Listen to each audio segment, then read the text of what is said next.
General election तो कुछ दिन पहला, क्योंकि माहौल उदों तक पूरा तपिया होया सी। और फिर 8 जनवरी ਨੂੰ ਜਦੋਂ ਕਿ US कैपिटल ਦੇ ਵਿੱਚ ਵਾਇਲੈਂਸ ਹੋ ਚੁੱਕੀ ਸੀ ਔਰ ਦੋਨੋਂ ਵਾਰ ਉਹਨਾਂ ਨੂੰ ਅਸ਼ੋਰ ਕੀਤਾ ਹੈ ਕਿ ਅਮਰੀਕਾ ਬਿਲਕੁਲ ਜੰਗ ਦੀ ਕਰਨ ਨਹੀਂ ਜਾ ਰਿਹਾ। ਤੁਸੀਂ ਫੀਲ ਅਸ਼ੋਰਡ ਕਿ ਵੀ ਚਾਈਨਾ ਜਿਹੜਾ ਇਸ ਦੇ ਲਈ ਪਹਿਲਾਂ ਹੀ ਕੋਈ ਹੋਰ ਨਾ ਕਰੇ।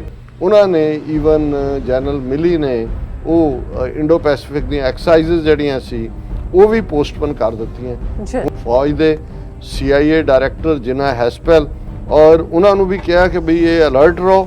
ਨਾਲ ਦੀ ਨਾਲ ਹੀ also told senior army officers that while President alone could order a nuclear strike, Milley would need to be involved. Beauty of the system. ਹਾਲਾਂ ਇਹ ਥਿੰਕ ਟੈਂਕ 'ਚ ਬੜੇ ਜਿਹੜੇ ਹਿੰਦੂਤਵੀ ਨੇ ਇਹ ਤਾਂ ਅਮਰੀਕਾ ਨੂੰ ਦੱਸ ਰਹੇ ਨੇ ਕਿ ਜੀ ਦੇਖੋ ਤੁਹਾਡੇ ਮੁਲਕ 'ਚ ਬੈਠ ਕੇ ਕਿਸ ਕਿਸਮ ਦੇ ਲੋਕ ਜਿਹੜੇ ਨੇ ਉਹ ਤੁਹਾਡੇ ਸਿਸਟਮ ਨੂੰ ਭੰਡਦੇ ਨੇ, ਕਿਵੇਂ ਪਾਕਿਸਤਾਨ ਦੀ ਹਮਾਇਤ ਕਰ ਰਹੇ ਨੇ, ਕਿਵੇਂ ਦਹਿਸ਼ਤਗਰਦੀ ਨੂੰ। ਰੈਡੀਕਲ TV 84 ਚੈਨਲ ਅਸੀਂ ਤਾਂ ਭਾਈ ਰੈਡੀਕਲ ਕੀ ਸਾਨੂੰ ਤਾਂ ਜਿਹੜਾ ਅਸੀਂ ਰੁੱਖੀ ਮਿੱਸੀ ਖਾਣ ਵਾਲੇ ਸਧਾਰਨ ਜਿਹੇ ਠੰਡਾ ਪਾਣੀ ਪੀਓ ਵਾਲੇ ਹੈ। ਰੈਡੀਕਲ ਤਾਂ ਤੁਸੀਂ ਹੋ, ਤੁਹਾਡੀ RSS ਤੁਹਾਡਾ ਦਾਵਾ ਤੁਸੀਂ ਦੁਨੀਆ ਦੀ ਸਭ ਤੋਂ ਵੱਡੀ ਜਿਹੜੀ ਹੈ ਤੁਹਾਡੇ ਮੈਂਬਰ ਨੇ। ਹਾਲਾਂ ਤੁਸੀਂ ਖੁਫੀਆ RSS ਹੋ ਕਿਉਂਕਿ ਤੁਹਾਡੀ ਕੋਈ ਮੈਂਬਰਸ਼ਿਪ ਲਿਸਟ ਨਹੀਂ ਹੈ, ਤੁਸੀਂ ਕੋਈ ਮੈਂਬਰਸ਼ਿਪ ਫੀ ਨਹੀਂ ਲੈਂਦੇ।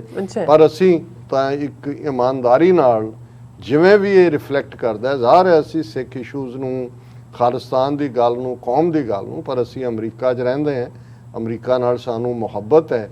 ਇਹ ਇਸ ਮੁਲਕ 'ਚ ਹੀ ਵਾਪਰ ਸਕਦਾ ਹੈ ਕਿ ਇੱਥੇ ਆਜ਼ਾਦਾਨਾ ਤੌਰ 'ਤੇ ਬੈਠ ਕੇ ਅਸੀਂ ਆਪਣੇ ਹੱਕਾਂ ਦੀ ਗੱਲ ਕਰ ਸਕਦੇ ਹਾਂ ਔਰ ਇਸ ਮੁਲਕ ਦੀਆਂ ਉਹਨਾਂ ਨੀਤੀਆਂ ਨੂੰ ਵੀ ਜਿਹੜੀਆਂ ਸਾਨੂੰ ਜਾਂ ਕਿਸੇ ਵੀ ਅਮਰੀਕਨ ਸ਼ਹਿਰੀ ਨੂੰ ਲੱਗਣ ਕਿ ਭਾਈ ਠੀਕ ਨਹੀਂ ਨੇ, ਕ੍ਰਿਟਿਸਾਈਜ਼ ਕਰਨ ਦਾ ਹੱਕ ਹੋਣਾ, ਇਹ ਵੀ ਇਸ ਮੁਲਕ ਦੀ ਬਿਊਟੀ ਹੈ।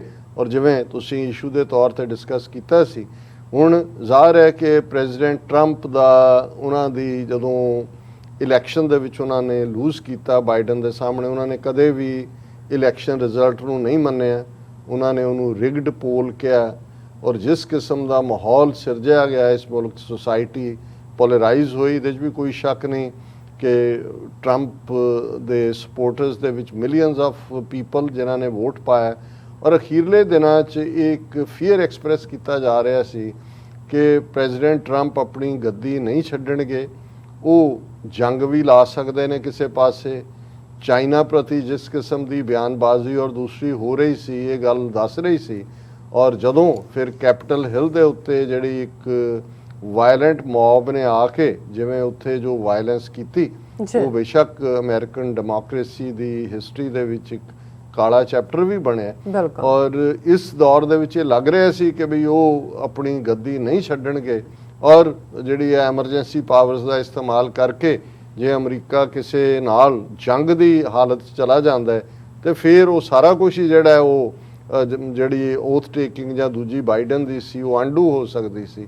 ਹੁਣ ਇਸ ਪੀਰੀਅਡ ਦੇ ਵਿੱਚ ਜਦੋਂ ਅਸੀਂ ਅਮਰੀਕਨ ਬਿਊਟੀ ਦੀ ਗੱਲ ਕਰਦੇ ਹਾਂ ਕਿ ਸਿਸਟਮ ਦੇ ਵਿੱਚ ਕਿਵੇਂ ਐਵਰੀਥਿੰਗ ਇਨ ਪਲੇਸ ਹੈ, ਅਮਰੀਕੀ ਫੌਜ ਦਾ ਇੰਚਾਰਜ ਓਵਰਆਲ ਜਨਰਲ ਮਿਲੀ ਉਹਨਾਂ ਨੇ ਇਸ ਦੌਰ ਦੇ ਵਿੱਚ ਜਦੋਂ ਕਿ ਇਹ ਚਾਈਨਾ ਦੇ ਵਿੱਚ, ਕਿਉਂਕਿ ਅਮਰੀਕਾ 'ਚ ਜਦੋਂ ਤੁਸੀਂ ਇੰਟੈਲੀਜੈਂਸ ਗੈਦਰਿੰਗ ਦੇਖਦੇ ਹੋ, CIA ਹੈ, ਫੌਜ ਦੇ ਤਿੰਨੋਂ ਜਿਹੜੇ ਨੇ ਉਹ ਚੀਫ ਨੇ, ਉਹਦੇ ਨਾਲ ਫੌਜੀ ਚੀਫ ਹੈ, ਮਲਟੀਪਲ ਹੋਰ ਉਹਨਾਂ ਦੇ ਰਿਸੋਰਸ ਨੇ। ਸੋ ਉਹਨਾਂ ਦੀ ਇੰਟੈਲੀਜੈਂਸ ਗੈਦਰਿੰਗ 'ਚੋਂ ਇਹ ਪਤਾ ਲੱਗਾ ਕਿ ਭਾਈ ਚੀਨ ਦੇ ਵਿੱਚ ਇਹ ਗੱਲ ਆਲਮੋਸਟ ਹੈ ਕਿ ਅਮਰੀਕਾ ਨੇ ਅਟੈਕ ਕਰਨਾ। ਔਰ ਉਸ ਵੇਲੇ ਸਾਊਥ ਚਾਈਨਾ ਸੀ ਦੇ ਵਿੱਚ ਅਮਰੀਕਨ ਐਕਸਾਈਜ਼ਸ ਵੀ ਚੱਲ ਰਹੀਆਂ ਸੀ। ਹੁਣ ਇੱਕ ਪਾਸੇ ਅਮਰੀਕਾ 'ਚ ਵੀ ਇਹ ਖੌਫ ਜਿਹੜਾ ਉਹ ਭਰਪਾ ਸੀ। ਔਰ ਜ਼ਾਹਰ ਹੈ ਕਿ ਇਸ ਪੀਰੀਅਡ 'ਚ ਕਿਵੇਂ ਅਮਰੀਕਨ ਫੌਜ ਦੇ ਜਨਰਲ ਮਿਲੀ ਨੇ 2 ਵਾਰ ਚੀਨ ਦੇ ਫੌਜੀ ਮੁਖੀ ਨੂੰ ਕਾਲ ਕੀਤਾ।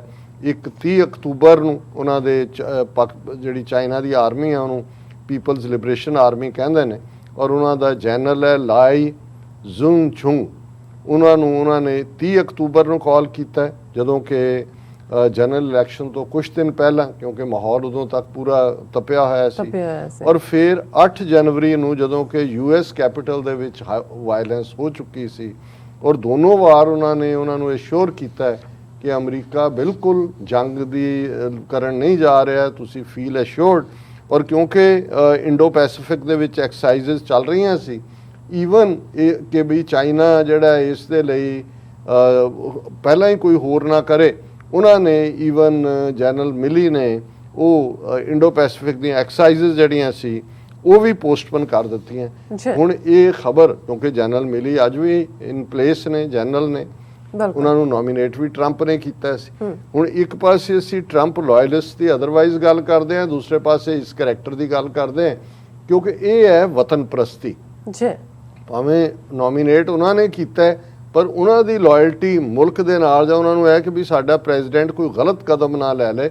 ਔਰ ਇਹੀ ਨਹੀਂ ਕਿ ਜਨਰਲ ਮਿਲੀ ਨੇ ਚੀਨ ਦੇ ਫੌਜੀ ਚੀਫ ਨੂੰ 2 ਵਾਰ ਕਾਲ ਕੀਤਾ, ਉਹਨਾਂ ਨੇ ਜਿਹੜੀ ਹਾਊਸ ਦੀ ਸਪੀਕਰ ਨੈਂਸੀ ਪੈਲੋਸੀ ਉਹਨਾਂ ਦੇ ਨਾਲ ਵੀ ਗੱਲ ਕੀਤੀ। ਔਰ ਉਹਨੇ ਕਿਉਂਕਿ ਦੂਸਰਾ ਹੁੰਦਾ ਹੈ ਕਿ ਜਿਹੜਾ ਨਿਊਕਲੀਅਰ ਬਟਨ ਹੈ, ਜੋ ਤੁਸੀਂ ਜਦੋਂ ਵੀ ਉਹ ਆਪਣਾ ਇੱਕ ਛੋਟਾ ਟੈਚੀ ਕੋਡ ਹੁੰਦਾ ਉਹਨਾਂ ਦੇ ਬਰੀਫ ਕੇਸ, ਉਹਦੇ 'ਚ ਹੀ ਆਰਡਰ ਹੁੰਦਾ ਨਿਊਕਲੀਅਰ ਵਾਰ ਦਾ। ਹੁਣ ਇਹ ਵੀ ਜਨਰਲ ਮਿਲੀ ਨੂੰ ਫੀਅਰ ਹੈ ਕਿ ਵੀ ਔਰ ਉਹ ਪ੍ਰੈਜ਼ੀਡੈਂਟ ਆਪਣੇ ਤੌਰ ਤੇ ਹੀ ਆਰਡਰ ਕਰਦਾ ਹੈ ਕਿ ਵੀ ਇਹੀ ਨਾ ਹੋਵੇ ਵੀ ਨਿਊਕਲੀਅਰ ਬਟਨ ਦੱਬ ਦੇ, ਨਿਊਕਲੀਅਰ ਹੋ ਜਾਏ।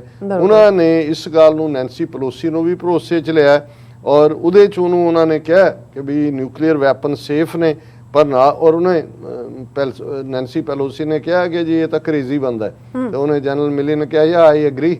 ਹੁਣ ਉਹਨੇ ਫੌਜੀ ਚੀਫ ਨੂੰ ਵੀ ਪਤਾ ਹੈ ਕਿ ਵੀ ਇਹ ਕਿੱਧਰ ਨੂੰ ਜਾ ਰਹੀ ਹੈ ਗੱਲ।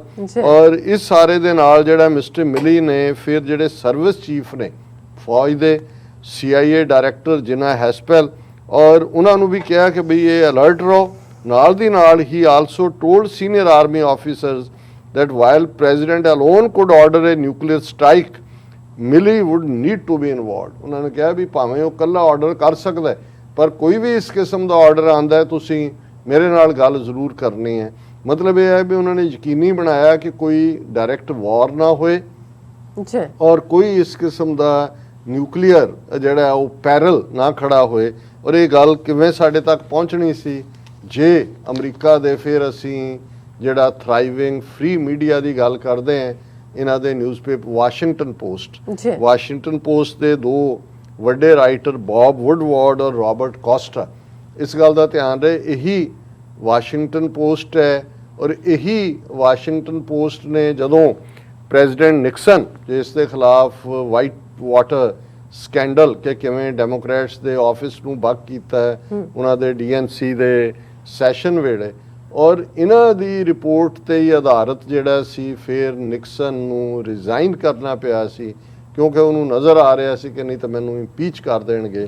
ਹੁਣ ਇਹ 2 ਪ੍ਰੋਮੀਨੈਂਟ ਵਾਸ਼ਿੰਗਟਨ ਪੋਸਟ ਦੇ ਰਾਈਟਰ ਬੌਬ ਵੁੱਡਵਰਡ ਔਰ ਰਾਬਰਟ ਕੋਸਟਾ, ਉਹਨਾਂ ਨੇ ਕਿਤਾਬ ਲਿਖੀ ਹੈ ਪੈਰਲ, ਔਰ ਇਹ ਪੈਰਲ ਕਿਤਾਬ ਦੇ ਵਿੱਚ ਉਹਨਾਂ ਨੇ ਇੰਕਸ਼ਾਫ ਕੀਤੇ ਨੇ। ਔਰ ਉਹਨਾਂ ਨੇ ਇਸ ਸਾਰਿਆਂ ਦੀ ਜਿਹੜੀ ਵੀ ਜਨਰਲ ਮਿਲੀ ਦੀ ਜਾਂ ਪੈਲੋਸੀ ਦੀ ਗੱਲਬਾਤ ਹੋਈ, ਬਾਕੀ ਉਹਨਾਂ ਦੀ ਟਰਾਂਸਕ੍ਰਿਪਟ ਵੀ ਉਹਨਾਂ ਦੇ ਕੋਲ ਹੈ ਔਰ ਇਸ ਤੇ ਬੇਸਡ ਉਹਨਾਂ ਨੇ ਗੱਲ ਕੀਤੀ ਹੈ।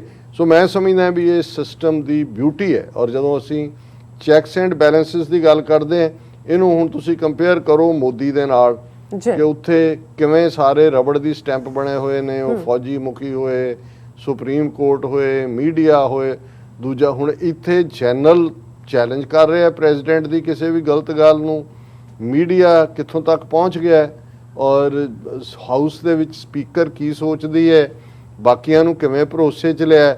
ਔਰ ਆਊਟ ਆਫ ਦਾ ਵੇ ਜਾ ਕੇ ਹੁਣ ਜੇ ਚਾਈਨੀਜ਼ ਫੌਜੀ ਮੁਖੀ ਨੂੰ ਉਹ ਕਾਲ ਕਰ ਰਹੇ ਨੇ, ਹਾਲਾਂਕਿ ਜਿਹੜੇ ਹੁਣ ਟਰੰਪ ਦੇ ਸਪੋਰਟਰ ਜਿਵੇਂ ਉਹਨਾਂ 'ਚ ਇੱਕ ਸੈਨੇਟਰ ਮਾਰਕੋ ਰੂਬੀਓ ਹੈ, ਉਹਨੇ ਕਿਹਾ ਜੀ ਇਹ ਕਿਵੇਂ ਕਾਲ ਕਰ ਸਕਦਾ ਹੈ, ਹੀ ਸ਼ੁੱਡ ਬੀ ਡਿਸਮਿਸਡ। ਹੁਣ ਇੱਕ ਨਵੀਂ ਡਿਬੇਟ ਸੋਸ਼ਲ ਮੀਡੀਆ ਤੇ ਵੀ ਔਰ ਅਦਰਵਾਈਜ਼ ਚੱਲ ਰਹੀ ਹੈ, ਪਰ ਇਹ ਬਿਊਟੀਜ਼ ਨੇ। ਔਰ ਇਕੱਲੀ ਗੱਲ ਇਹਦੇ ਨਾਲ ਜਦੋਂ ਅਸੀਂ ਖਬਰ ਦੇਖਦੇ ਹਾਂ ਕਿ ਅਮਰੀਕਨ ਸਿਸਟਮ 'ਚ ਤੁਸੀਂ ਚੁਣ ਕੇ ਕਿਸੇ ਨੂੰ ਭੇਜ ਦਿੰਦੇ ਹੋ, ਉਹਨੂੰ ਵਾਪਸ ਕਰਨ ਜੇ ਉਹ ਪਰਫਾਰਮ ਨਹੀਂ ਕਰ ਰਿਹਾ, ਲੋਕਾਂ ਦੇ ਕੋਲ ਹੱਕ ਹੈ ਕਿ ਉਹ ਇੱਕ ਪੈਟੀਸ਼ਨ ਕਰਦੇ ਨੇ। ਜੇ 12% ਵੋਟਾਂ, ਇਹ ਮੈਂ ਕੈਲੀਫੋਰਨੀਆ ਦੇ ਹਵਾਲੇ ਨਾਲ ਕਹਿ ਰਿਹਾ ਕਿ ਕੈਲੀਫੋਰਨੀਆ ਦਾ ਗਵਰਨਰ ਜਿਹੜਾ ਮਿਸਟਰ ਗੈਵਿਨ ਨਿਊਜ਼ੋਮ, ਜਿਹਦਾ 3rd ਈਅਰ ਸ਼ੁਰੂ 4 ਸਾਲ ਦੀ ਟਰਮ ਹੁੰਦੀ ਹੈ ਔਰ ਅਜੇ 3ਜਾ ਸਾਲ ਉਹਦਾ ਸ਼ੁਰੂ ਹੋਇਆ ਹੈ, ਔਰ ਲੋਕਾਂ ਦੇ ਵਿੱਚ ਇਹ ਕੰਜ਼ਰਵੇਟਿਵਸ ਦਾ ਸੀ ਜੀ ਇਹਨੇ ਠੀਕ ਨਹੀਂ ਹੈਂਡਲ ਕੀਤਾ। ਦੂਜੇ ਪਾਸੇ ਲੋਕਾਂ ਨੂੰ ਕੋਵਿਡ ਦੀਆਂ ਹਦਾਇਤਾਂ ਸੀ ਕਿ ਇਕੱਠੇ ਨਾ ਹੋਣ, ਦੂਜੇ ਨਾ ਹੋਣ, ਤਾਂ ਆਪਣੇ ਟੱਬਰ ਨਾਲ ਇੱਕ ਬੜੇ ਫੈਂਸੀ ਰੈਸਟੋਰੈਂਟ 'ਚ ਗਵਰਨਰ ਜਿਹੜਾ ਉਹ ਖਾਣਾ ਖਾ ਰਿਹਾ। ਹੁਣ ਇਹਨੂੰ ਆਧਾਰ ਬਣਾ ਕੇ ਇੱਕ ਪਟੀਸ਼ਨ ਜਾਰੀ ਕੀਤੀ ਗਈ ਕਿ ਵੀ ਇਹਨੂੰ ਰੀਕਾਲ ਕਰੋ, ਗਵਰਨਰ ਨੂੰ ਕਹੋ ਕਿ ਵੀ ਵਾਪਸ ਆ, ਮਤਲਬ ਇਹਦੀ ਰੱਦ ਕਰੋ ਇਹਦੀ ਗਵਰਨਰਸ਼ਿਪ। ਔਰ 1.5 ਮਿਲੀਅਨ ਸਿਗਨੇਚਰ ਵੀ ਆ ਗਏ ਉਸ ਪੈਟੀਸ਼ਨ ਦੇ ਉੱਤੇ।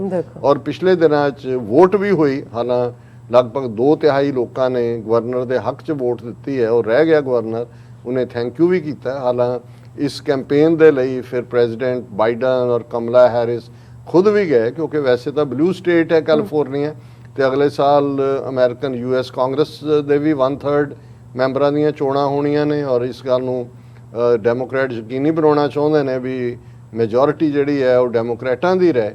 ਸੋ ਇਹ ਮੈਂ ਗੱਲ ਸਿਸਟਮ ਦੀ ਕਰ ਰਿਹਾ ਕਿ ਵੀ ਉੱਥੇ ਇੱਕ ਐਕਸ਼ਨ ਉਹਦੀ ਉਹ ਖਾਧੀ ਰੋਟੀ ਜਿਹੜੀ ਹੈ ਫੈਂਸੀ ਰੈਸਟੋਰੈਂਟ ਨੇ ਕਿਹਾ ਵੀ ਇਹ ਕਿ ਇੰਗਲੈਂਡ ਦੇ ਵਿੱਚ ਤਾਂ ਉਹਨਾਂ ਨੇ ਰਿਜ਼ਾਈਨ ਕਰਵਾਇਆ, ਆਪਣਾ ਇੱਕ ਮਿਨਿਸਟਰ ਸੀ ਉਹਨਾਂ ਦਾ ਜਿਹੜਾ ਪਤਾ ਨਹੀਂ ਕਿੱਥੇ ਗਿਆ, ਉਹ ਜਿਹੜਾ ਉਹ ਟਰੈਵਲ ਕਰਕੇ ਔਰ ਬਾਕੀਆਂ ਨੂੰ ਹਦਾਇਆ, ਉਹਨਾਂ ਨੇ ਕਿਹਾ ਵੀ ਬਿਲਕੁਲ ਗਲਤ। ਇਹ ਹੈ ਜਿੱਥੇ ਤੁਹਾਡੀ ਅਕਾਊਂਟੇਬਿਲਟੀ ਹੈ। ਔਰ ਭਾਰਤ ਦਾ ਅੰਦਾਜ਼ਾ ਲਾ ਲਓ, 45 ਲੱਖ ਬੰਦਾ ਮਰ ਗਿਆ ਕੋਵਿਡ-19 ਦੇ ਨਾਲ, ਤੇ ਉਹ ਉਸ ਜਾ ਕੇ ਯੂਪੀ ਦੇ ਉਸ ਕਨਪਾਟਾ ਜੋਗੀ ਗੁੰਡਿਆਂ ਨੂੰ ਪਿੱਠ ਥਾਪ ਕਰਕੇ ਕਹਿ ਰਿਹਾ ਅਭੂਤਪੂਰਵ ਸਰਾਹਨੀय कार्य, ਹਾਂਜੀ ਐਕਸਲੈਂਟ, ਬਹੁਤ 45 ਲੱਖ ਬੰਦਾ ਮਾਰਤਾ ਹੈ, ਮੈਕਸਿਮਮ ਯੂਪੀ ਦੇ ਵਿੱਚ ਮਰੇ ਨਾ, ਆਕਸੀਜਨ ਲੋਕਾਂ ਨੂੰ ਦਫਨ ਜਾਂ ਕ੍ਰੀਮੇਸ਼ਨ ਵੀ ਨਸੀਬ ਨਹੀਂ ਹੋਈ, ਤੇ ਉੱਥੇ ਬੱਲੇ ਬੱਲੇ ਆ ਹੁਣ ਫੇਰ ਜਿਹੜਾ ਉਹ 2022 ਚ ਉਹਨੂੰ ਹੀ ਜੋਗੀ ਨੂੰ ਲਿਆਉਣ ਦੇ ਲਈ ਨਫ਼ਰਤ ਦਾ ਜਿਹੜੇ ਨੇ ਵਣਜਾਰੇ ਉਹ ਨਫ਼ਰਤ ਵੰਡ ਰਹੇ ਨੇ ਚਾਰ ਚਫੇਰੇ।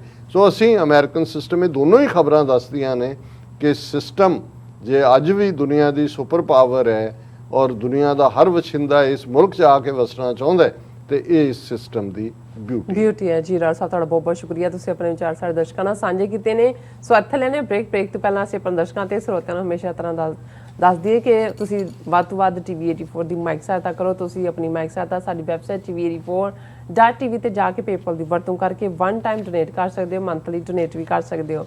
ਤੁਸੀਂ TV84 ਦੇ ਨਾਮ ਤੇ ਚੈੱਕ ਬਣਾ ਕੇ ਸਾਨੂੰ ਮੇਲ ਵੀ ਕਰ ਸਕਦੇ ਹੋ ਸਾਡੇ ਇਸ ਪਤੇ ਤੇ 36-01 37th Avenue, Long Island City, New York 11101 USA, ਜਾਂ ਫਿਰ ਤੁਸੀਂ ਸਾਨੂੰ ਫੋਨ ਰਾਹੀਂ ਸੰਪਰਕ ਕਰ ਸਕਦੇ ਹੋ। ਸਾਡੇ ਫੋਨ ਨੰਬਰ ਤੇ 5166191984। ਤੁਸੀਂ ਸਾਨੂੰ ਈਮੇਲ ਵੀ ਕਰ ਸਕਦੇ info@tv84.tv ਤੇ। ਅਸੀਂ ਤੁਹਾਡੇ ਤਹਿ ਦਿਲ ਤੋਂ ਸ਼ੁਕਰਗੁਜ਼ਾਰ ਹੋਵਾਂਗੇ। ਸੋ ਇੱਥੇ ਲੈਣੇ ਬ੍ਰੇਕ। ਵੀਅਰਸ ਤੁਸੀਂ ਸਾਨੂੰ ਇਸੇ ਤਰ੍ਹਾਂ ਹੀ ਬਣੇ ਰਹਿਣਾ। ਮਿਲਦੇ ਹਾਂ ਛੋਟੇ ਜਿਹੇ ਵਕਫੇ ਤੋਂ ਬਾਅਦ।